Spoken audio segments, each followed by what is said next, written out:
This video I'll be talking about how I added multiplayer to my game. It was really easy, like super surprisingly easy, and I just want to show you how I did that easily.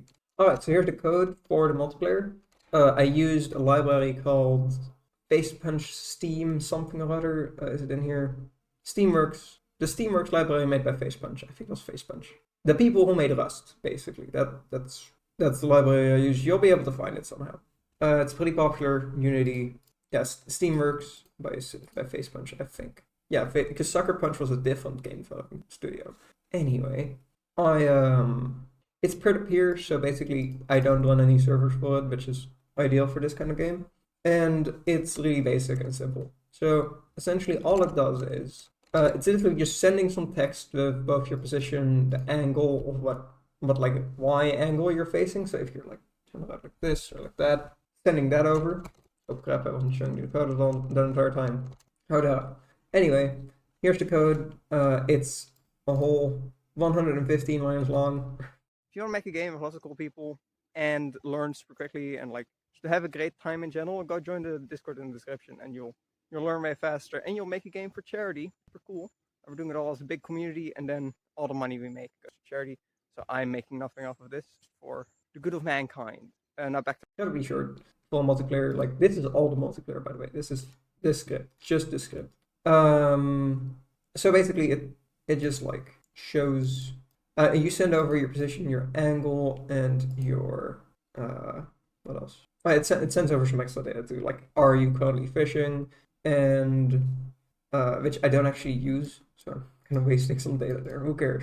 And fish messages. So fish messages are basically telling you like this player caught this fish of this size, and that's just written down here, pretty basically. So essentially, it just sends a big string over in ASCII encoding as bytes over here, and then it just like creates this little text thing. Like here, you can see the data. It's just your position X, Y, Z, and then the Y angle of your player character, and it sends if you're fishing, and it sends the current fishing message, but that isn't actually set right now.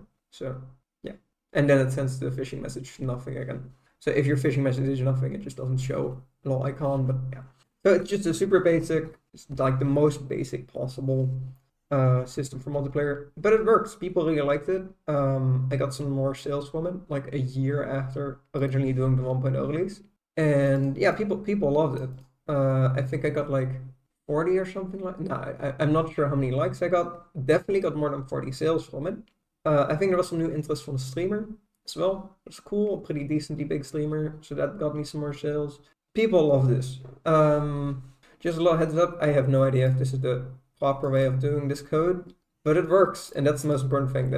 A big theme you'll see in the code of open fishing is, I don't know if this is practice, like standard practice, but it works. It works really well, so why not just, or at least it works to the standard I want it to work. Like there's no bugs, there's no extra fluff to it.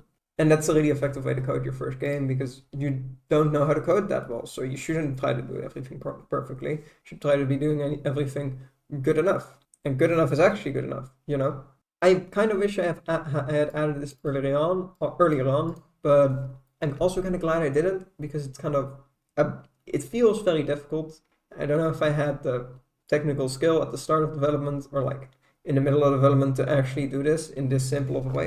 I felt like I would have gone kind of overboard with it, and it wouldn't have been like as functional, and it might have caused some issues. But I do feel like I would have sold way more copies, because multiplayer is actually something that helps your sales, because people buy it for their friends and stuff like that. Like people want to play the game together, so they just buy multiple copies. Just that's it. You just sell more, so that really helps. And there's actually stats on like saying that I think it was like a higher percentage of big time selling games do have co-op. Of course, that's slightly skewed by co-op being hard to add, so only bigger budget games would have co-op, but it does actually help a lot. Like from the numbers, you can actually see co-op helps. And just a little note there, only add co-op, not PvP, because PvP, like PvP only, at least PvP only games, those are really hard to make do well, because it's just hard, because you need to have a huge community for those to work. So especially as your first game, you should be doing that. I'm glad I didn't for open fishing. I just made it like a single player at first and then added multiplayer later. But yeah, really well received, really cool, really simple, surprisingly easy. But this is only the case for fishing games apparently. Like I could imagine adding co-op to like open hunting, which would be much harder. I could probably still do it, but it's significantly harder. And keeping, I don't even know how to implement that. So, you know, like it's a very different type of game. So I wouldn't want to add co-op to that probably. Just doesn't suit the genre. And that was it. That was this entire series. So thank you for watching every part. Of course, you watched every part, right? I've shown you the entirety of how I made this game. So now hopefully you can make your own game. And if you do want to make a game, how about you join us in the Discord where we are making a game for charity called Ice Spot Keeping Simulator at the moment. And it's really cool. It's super exciting. You'll learn a whole bunch. I'm there like teaching people how to make games so they can make games for charity, and all of the money we make goes to charity. So it's not like I'm profiting off of this. So you just help make a really cool game, cool people, and it's sick. It's wicked. At time of recording, I haven't started this yet because I don't have internet right now. But as soon as I get internet, I'll set that up and I'll start uploading these videos. So I hope I'll see you there. Goodbye.